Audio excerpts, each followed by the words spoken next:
Eu me chamo Bianca e tenho 28 anos. Meu marido tem 30. Sou casada há 7 anos e tenho 2 filhos. Durante 6 anos atrás, meu casamento foi péssimo. Na época, eu não tinha filhos. Tinha dificuldades para engravidar.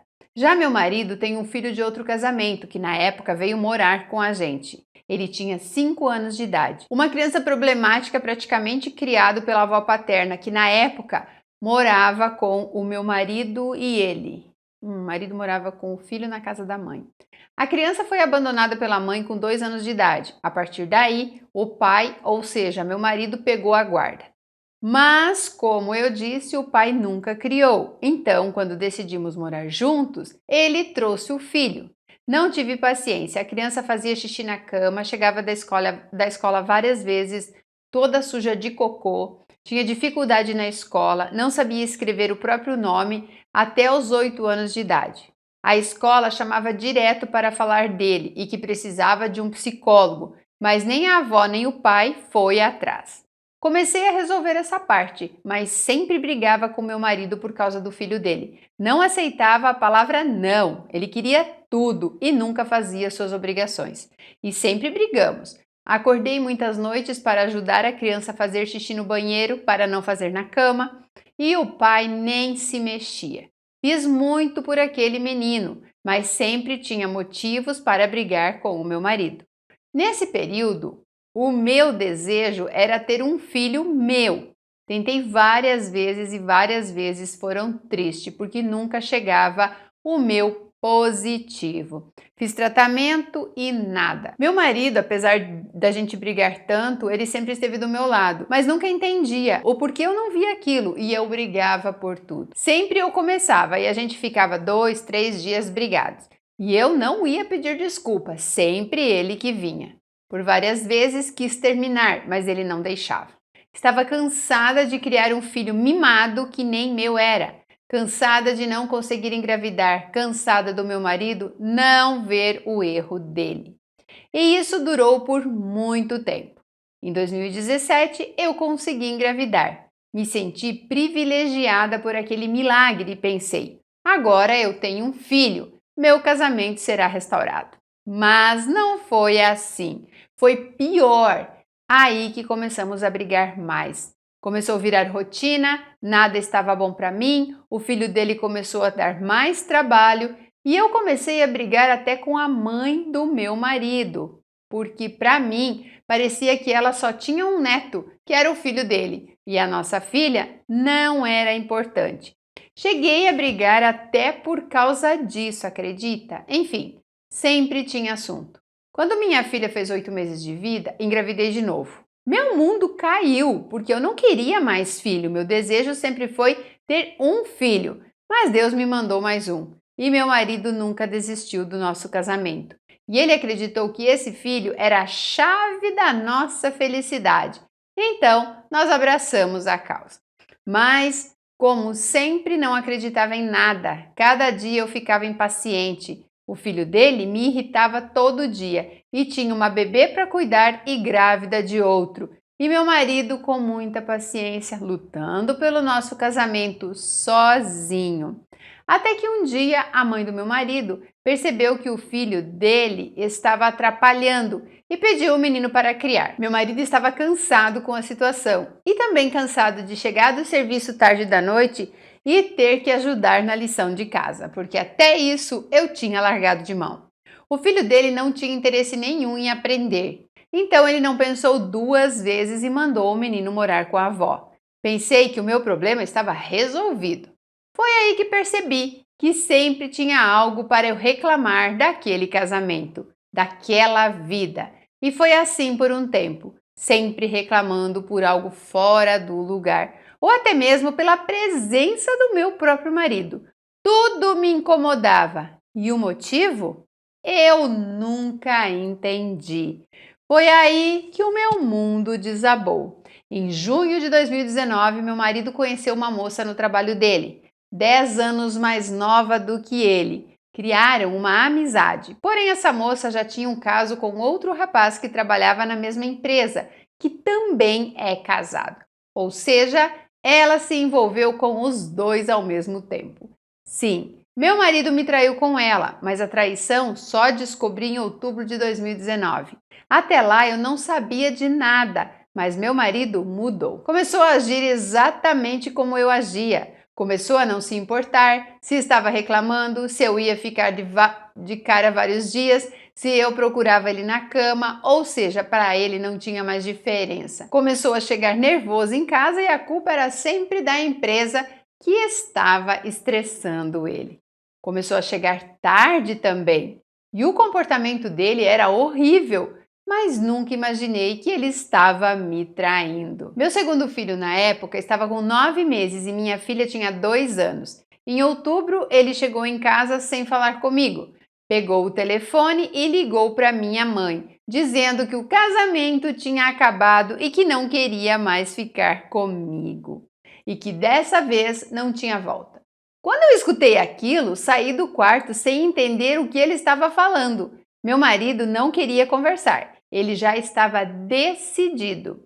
Me ajoelhei até nos pés dele para que ele não fizesse aquilo. Implorei, supliquei e prometi que ia mudar, mas nada iria adiantar. Falei até dos nossos filhos e ele disse que fará tudo por eles, mas comigo não iria voltar. Perguntei se tinha outra mulher no meio e ele disse que não, mas é claro que tinha. Mas eu ainda não sabia. No dia 11 de outubro fui embora. Peguei minhas coisas, a dos meus filhos e fui morar com a minha mãe. Uma semana depois que eu já estava lá na casa da minha mãe, ele chegou lá para montar o guarda-roupas. Para minha surpresa, ele estava de aliança no dedo. Eu perguntei o porquê da aliança. Ele olhou nos meus olhos e disse que tinha achado. Claro que era mentira. A partir dali, comecei a investigar. Mas cansei de mandar várias mensagens ao dia implorando para voltar, dizendo para ele pensar melhor. Implorava muito para voltar com o meu marido.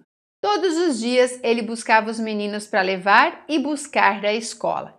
Então todo dia eu o via. Pedia para voltar. E a resposta era sempre a mesma: não. Um dia eu perturbei tanto que ele me bloqueou no WhatsApp, mas mandava mensagem SMS para ele, não tinha jeito. Mas aí eu, mexendo no celular da minha mãe, lembrei que ela tinha o WhatsApp dele. Foi aí que eu entendi o porquê ele tinha me bloqueado. Ele estava com uma moça e os meus filhos na foto de perfil do WhatsApp. Foi aí que tive certeza que ele estava com alguém. Só tinha que descobrir o nome. E descobri. E mesmo assim, eu não parei. Quando descobri que ele estava com alguém, eu quase me matei. Mas algo tocou meu coração e comecei a ir para a igreja. Chorei durante 3 meses. Implorei a Deus para que o meu marido voltasse para mim. Eu consegui até entrar no Face do meu marido e vi várias marcações que ela marcava a ele. Tinha muito amor entre os dois. Até meu marido dizia que a amava. Só que eles brigavam demais por causa de mim, porque eu não parava de mandar mensagem, não desistia de tentar voltar com ele. Foi aí que descobri que ele teve um caso com ela durante 6 meses. Dia 31 de dezembro, meu marido terminou com ela. E no começo de janeiro, ela vem com a notícia de que está grávida do meu marido. Só que ela não ficava só com ele. Mas na época, meu marido disse a ela que ela tinha feito de propósito, mas iria ajudá-la no que fosse possível, mas não iria voltar mais com ela. Eu soube da gravidez porque ele me mandou mensagem dizendo, e arrependido do erro que cometeu, me pediu perdão e voltamos. Só que antes de voltar, a amante entrou em contato comigo e se fez de minha amiga e contou a versão dela. Mas na verdade, ela queria que eu desistisse do meu marido, já que o meu marido nunca disse que estava com ela. Ele dizia que não estava com ninguém, ou seja, nunca assumiu a amante. E quando ela me contou, eles já tinham terminado. Aí descobri a gravidez e nem por isso desisti do meu marido. Ela descobriu que voltamos e ela me pegou na casa dele, fez um escândalo, me ameaçou e, na verdade, Ela queria que eu batesse nela para me processar por causa da gravidez. 2 dias depois, ela manda mensagem dizendo que não ama mais meu marido, tanto que já estava com outro cara, mas nunca parou de perturbar. Ameaçava meu marido o tempo todo e sempre usava a gravidez. Mas nenhum momento meu marido disse que não ia ajudar. E ela dizia que não queria ajuda dele e nenhum real. Ela perturbou tanto que meu marido disse que agora seria perante o juiz apenas e a bloqueou. Em fevereiro de 2020, ela falou com ele dizendo que o filho irá nascer em setembro e que espera ele no dia para registrar. Mas meu marido disse que só irá registrar se ela fizer o teste de DNA. Ele descobriu que ela estava com outra pessoa ainda quando estava com ele e nunca mais se falaram. Mas aí aquilo foi me incomodando em saber que o meu marido pode ter um filho com a amante. Como lidar com essa situação? Como vou conseguir ver essa criança sem imaginar que foi fruto de uma traição? Oro todo dia para Deus, para esse filho não ser do meu marido. Dia 14 de junho, ela entra em contato comigo, arrependida, implorando perdão. Mas, na verdade, ela quer que no dia do nascimento o meu marido esteja no hospital para registrar a criança. Ficou brava quando eu disse que só irá acontecer perante o juiz com um teste de DNA. E eu disse umas verdades para ela. Mas isso ainda me incomoda e não sei como lidar com tudo isso. Voltei para o meu marido e hoje não mudou nada. Brigamos agora por isso também. Mas ele pede muito para que deixe esse problema de lado para parar de sofrer antecipadamente. Não ficar dando ouvidos a essa mulherzinha e esperar o processo. Mas não sei exatamente o que fazer. Preciso muito de ajuda, preciso muito de terapia, de como agir certo no meu casamento.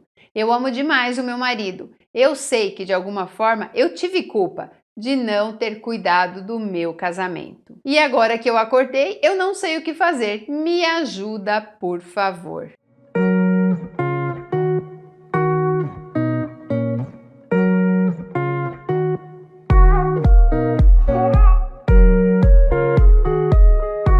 Olá, mulheres da minha vida, que perrengue. Eu sei que vocês falam assim, ai, mais uma história de traição. Gente, mas eu fico chocada, indignada, perplexa. Não sei nem o que falar perante esse tipo de situação, mas eu vou dar meu conselho para ela, que esse vídeo vai ficar muito longo, porque a história é longa, e eu gostaria muito que vocês, depois que se inscrevessem aqui neste canal, ativassem o sininho, curtissem o vídeo, deixassem aqui os conselhos para ela também. A gente tem que ter uma visão mais ampla de tudo, e às vezes só uma pessoa falando não é o suficiente. A gente vai voltar um pouquinho lá em cima, quando ela infernizava o marido. Primeiro, que ela não se propunha a cuidar de uma criança, uma criancinha, porque 5 anos de idade é uma criança. Eu não estou falando que ela estava errada em não gostar da criança ali, em querer ter os filhos dela, mas ela queria tanto, tanto, tanto um filho. Por que ela não aproveitou essa oportunidade para dar o amor que ela não tinha, que era para ser para o filho dela, né? Que ela não dava para essa criança. Então eu acredito que tudo que está acontecendo na vida dela já é a lei do retorno em ação. Não adianta. É imbatível. Ela desprezou o filho dele, e eu não estou julgando as atitudes dela, porque eu também não tenho muita paciência, né? Então quem sou eu para julgar? Mas ela desprezou aquela criança e agora o universo trouxe outra criança para ela, que não é dela também, mas que tem ligação com o casamento dela. Eu sei que é difícil você se envolver com homens que têm filhos com outra pessoa, mas, gente, é uma criança. Foi rejeitada pela mãe, ficou um tempo com a avó. O pai tinha toda a obrigação do mundo de ficar com essa criança e cuidar dessa criança. Diferente daquele outro vídeo, onde a menina foi criada pela avó e o acordo era que a menina não ia ficar na casa deles. Aí eles casaram e aí depois tudo mudou. Mesmo assim, nós não vamos falar daquele vídeo, nós vamos falar desse vídeo aqui. Essa criança fazia xixi na cama, essa criança era problemática porque era uma criança carente totalmente de amor, de atenção, de cuidados. A mãe abandonou, depois foi tirada da avó, aí o pai não dava atenção, aí fizeram o quê? Descartaram a criança. Meu Deus, gente! Eu sou totalmente contra as pessoas saírem por aí fazendo filho. E essa doida louca para engravidar. E aí vai engravida de novo. Aí não queria o segundo. Então, é uma bola de neve. Ela queria tanto filho que agora, na verdade, ela tem 4, se esse filho for do marido. Mas a questão dessa gravidez não muda o fato de que ela é chata, de que ela não sabe manter um relacionamento saudável. Precisa sim de terapia, que bom que você falou isso, precisa sim de terapia, porque ninguém na face da terra aguenta discussão, encheção de saco por motivos fúteis, por motivos que na maioria das vezes não fazem sentido. É tipo, ai, quando eu tava entrando na menopausa eu tava assim, por que deixou esse copo aqui? Você não sabe que tem pia? É PPP, para de brigar com esse cachorro, para de fazer bagunça. Cara, ninguém aguenta, nem eu me aguentava, então você imagina. Agora, vamos pro outro lado da história, né? A outra posição da história aqui, minha filha. Você não tinha que ter voltado pro seu marido. Espera a poeira baixar, espera esse filho não ser dele pra você ver a quantidade de chifre que você vai levar. Você pode ter certeza, porque você não mudou. Ele pode até ter se arrependido e achado que fez errado, que não devia ter feito. Porque assim, o que acontece? Ele foi lá, se tivesse sido bom com a outra, ele não tinha voltado para você. Então ele não voltou para você porque ele se arrependeu ou porque ele te ama. Ele voltou para você porque ele estava sem muita alternativa. Tipo, onde que eu vou? Voltar para casa da minha mãe? Não, vou voltar ali para ficar perto dos meus filhos pelo menos. Então tem que parar com esse negócio de amor. Não tem amor aqui envolvido. Eu acho que não tem amor nem por essas crianças, porque se tivesse amor para doar, teria tratado com respeito o outro menino que já foi abandonado pela mãe. Essa é a minha opinião. Eu acho que esse casamento já deu o que tinha que dar. Eu acho que antes de estar preocupada se o filho lá é dele ou não, tu tinha que olhar para você. Você está numa posição confortável, você está numa posição que te faz bem, você está feliz nesse casamento? Se pergunte primeiro isso. Vocês percebem que ela tá sempre preocupada, jogando a culpa da infelicidade dela em cima dos outros? Primeiro, a culpa dela ser infeliz era o menino. O menino foi embora. Nada mudou. Aí, antes disso, a culpa dela ser frustrada e infeliz é que ela não conseguia engravidar. Aí ela engravidou, teve o filho, nada mudou, piorou. Aí Deus deu para ela queria tanto o segundo filho. Pronto, acabou com a vida dela. Aí de repente o marido decide se separar. Aí pronto, a culpa da infelicidade dela é do outro. Vamos descobrir se tinha uma amante. Pronto, minha infelicidade estava relacionada a ele ter uma amante, que ela nem sabia. Aí agora a infelicidade dela está relacionada a ela descobrir se esse filho é dele ou não, e se for. E se não for, para de tentar projetar tudo lá fora, nos outros, nas coisas, nas crianças, não sei o quê. Para, você é infeliz. E a culpa da sua infelicidade é exclusivamente sua. Olha para você e começa a corrigir os seus defeitos. Começa a olhar para os seus erros, para as coisas que você faz com os outros, porque saiba que você vai ter isso de volta. Eu tenho escolha de não querer, né? Eu só tô dando um exemplo. A pessoa tem escolha de não querer se relacionar com alguém que tem filhos, ok? Mas a partir do momento que você sabe disso, decide enfrentar essa situação, pelo amor de Deus, haja como uma mulher adulta, como uma esposa. É isso que os homens esperam das mulheres quando eles casam, que elas se transformem numas esposas, não numas menininhas mimadas. E, gente, se eu esqueci alguma coisa aqui, por favor, deixe nos comentários. Preciso encerrar esse vídeo, mas a minha opinião é essa. Esse casamento tá todo errado, esse casamento não existe e tá na hora de alguém pensar nessas duas crianças que estão aí no meio desse balaio de gato. Um beijo e até a próxima história real.